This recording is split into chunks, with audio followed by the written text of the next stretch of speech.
देखिए सर, ये किसी ने कहा कि बिना सोच समझ के ये लाया गया बिल है, किसी ने कहा जल्दी में लाया गया है, किसी ने कहा इन वर्गों के हितों का ध्यान में नहीं रखा।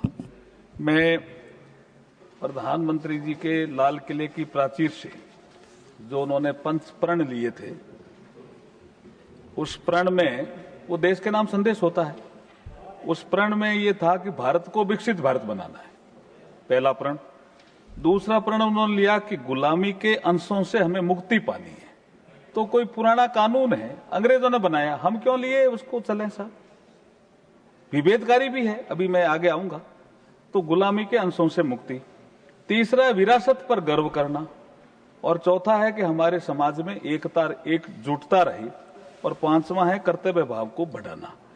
तो इसमें जो पंच प्रण प्रधानमंत्री जी ने लाल किले की प्राचीर से लिए, उसी श्रृंखला में हम ईज ऑफ लिविंग का काम भी करते हैं। ईज ऑफ डूइंग बिजनेस के लिए भी हम कई बिल लेकर के आते हैं। सिटीजन सेंट्रिक अप्रोच जिन कानूनों की होती है उनको भी लेकर के आते हैं। और एक मंत्र जो हमारा चल पड़ा है कि मिनिमम गवर्नमेंट और मैक्सिमम गवर्नेंस, और रिफॉर्म की जो एक्सप्रेस प्रधानमंत्री नरेंद्र मोदी जी चला रहे हैं, इस दिशा में भी ये सुधार का एक कदम है। मैं अब इसमें आना चाहता हूं, जो हमारे सबसे पहले जो विवेक तनखा जी ने हमारी चर्चा की शुरुआत की। अब आप कह रहे हैं कि इसमें औपनिवेशिक शब्द से हमें आपत्ति है, ये गुलामी के अंश कैसे हुए? तो तनखा साहब, ये जो द इंडियन सक्सेशन एक्ट 1925 है, वो भारत की संसद ने तो नहीं बनाया, औपनिवेशिक ही हुआ ना साहब। क्या कहेंगे इसको? ये तो बहुत कानून के जानकार हैं। और इसमें एक धारा है 213 जो भेदभावपूर्ण है, उसको हमने हटाया है। वो धारा क्या कहती है साहब? इसमें द इंडियन सक्सेशन एक्ट 1925 की वो धारा ये कहती है कि हिंदू, बुद्धिस्ट, जैन, सिख और पारसी अगर मद्रास, बॉम्बे, कलकत्ता में एग्जीक्यूट की गई विल, उनमें कोई रहता है, इनमें मद्रास, बॉम्बे, कलकत्ता प्रेसिडेंसी, उनमें कोई रहता है और उन्होंने कोई विल की है, तो उस विल को प्रोबेट कराना पड़ेगा। मुसलमानों को क्यों नहीं? तो इस पे अगर कोई चिंतन नहीं करेगा क्या कभी आगे आकर के? ये नरेंद्र मोदी जी की सरकार है, देश संविधान के अनुसार चलेगा। संविधान की धारा 15 में लिखा हुआ है कि कोई भी जाति, धर्म, लिंग के आधार पर भेदभाव नहीं कर सकता। ये कानून भेदभाव पर आधारित था, इसलिए हम इसको ये हटाने और संशोधन का बिल लेकर के आए।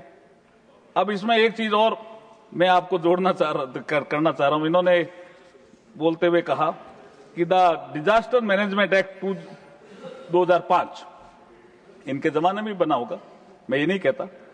इसमें हम एक प्रिवेंशन जो शब्द है, हम समझते हैं कि ये कोई गलती से आ गया, क्योंकि हम इसको प्रिपरेशन में वापस सब्स्टिट्यूट कर रहे हैं कि भाई ये प्रिपरेशन होना चाहिए डिजास्टर मैनेजमेंट का।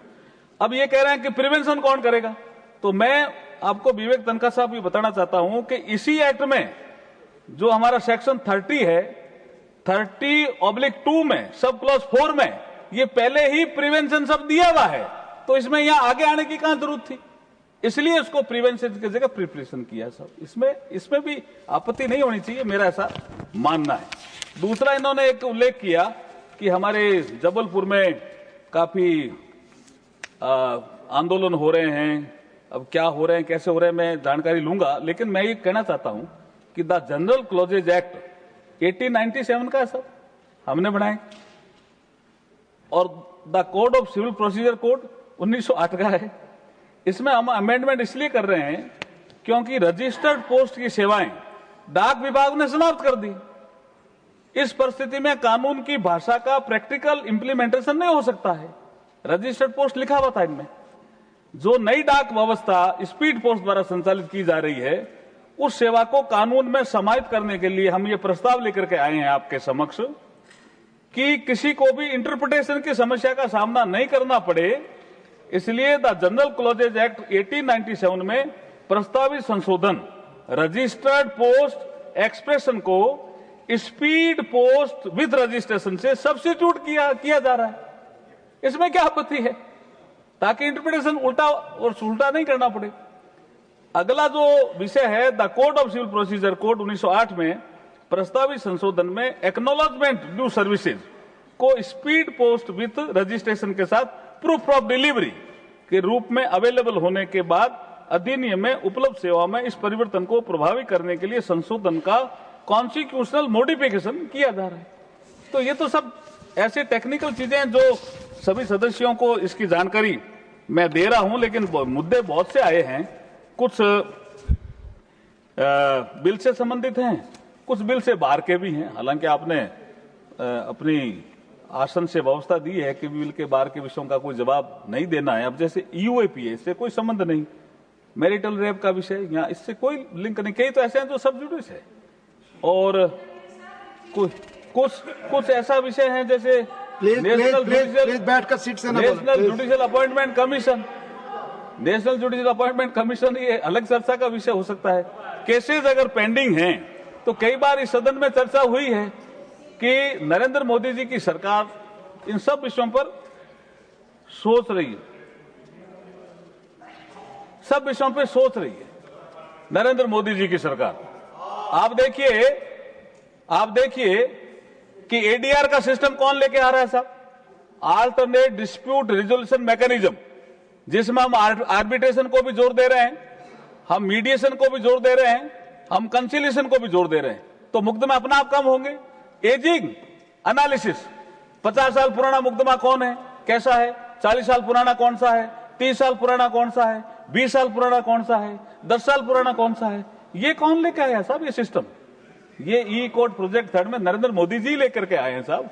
मुकदमे ज्यादा हैं, कम करना है, इसके लिए टेक्निक का भी उपयोग करना है, और अल्टरनेट डिस्प्यूट रिजोल्यूशन मैकेनिज्म क्या है उसकी भी हमें बात करनी है। इसलिए मैं आपकी जो घड़ी की तरफ आप देख रहे हैं, मुझे पूरा इसका अपनी रिप्लाई करें, आप पूरा ध्यान है। लेकिन एक बात और नहीं आपको देख रहा हूं, मैं घड़ी की ओर नहीं आपको देख रहा हूं। वो भी गया, आपको देख रहे हैं। नहीं, एक बात और कह करके अपनी बात समाप्त करूंगा। एक विषय और आया है यहाँ कि जैसे जज बढ़ाएं, तो जज भी मैं डिप्टी चेयरमैन साहब कह रहा हूं, हम नहीं ज्यादा बढ़ाए। सुप्रीम कोर्ट में भी हमने बढ़ाए और हाई कोर्ट में भी हमने बढ़ाए जज ज्यादा। दूसरा एक विषय इन्होंने कहा कि आप जल्दबाजी में कर रहे हो। साहब, कांग्रेस की सरकारें पहले भी रही, वो भी बिल लेकर के आते थे ऐसे रिपीलिंग और अमेंडिंग। लेकिन मैं आपको एक तथ्य देना चाहता हूं साहब कि जब यूपीए फर्स्ट और यूपीए सेकंड की सरकार थी 10 साल, ऐसा एक भी बिल नहीं आया। इसका मतलब उन्होंने इस संबंध में सोचा ही नहीं। ये नरेंद्र मोदी जी की सरकार है साहब। ये अगर को जो कानून है प्रासंगिक हो गए हैं, उनको निरस्त करने का बिल लेकर के हम आएंगे, लगातार लेकर के आएंगे आपके समक्ष, और सदन से अनुमति मांगेंगे। क्यों? उनकी आवश्यकता नहीं है, उनकी अब आवश्यकता नहीं है। इसलिए हम ईज ऑफ डूइंग बिजनेस के साथ साथ ईज ऑफ लिविंग को भी प्राथमिकता देते हैं। मैं अपेक्षा करता हूं कि सर्वसम्मति से इस बिल को सदन पास करे। बहुत for more of such videos do like, share and subscribe to ET Now Swadesh।